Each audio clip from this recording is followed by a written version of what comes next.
The number one thing that gets people into arguments, and the number one thing that makes things better with people is communication. Our first thought is how other people can get this stuff.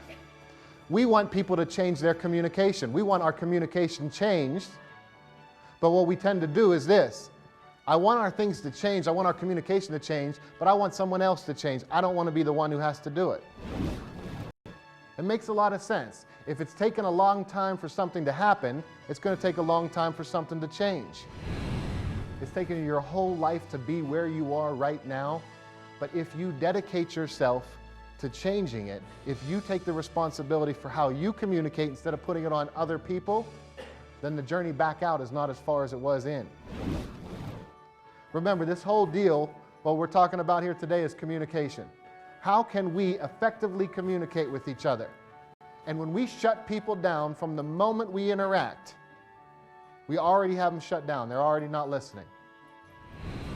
Sometimes it means we have to put our immediate need to be right, to be heard on hold, connect with the person, and once a person feels validated, feels listened to, he or she is much more likely to then listen to what you have to say. There's a difference about talking just to talk and actually communicating. Actually getting people to hear what you have to say. The analogy is this. You can get on. The term soapbox came because in the marketplaces they would literally turn over soapboxes and they would stand up on them so they could be elevated.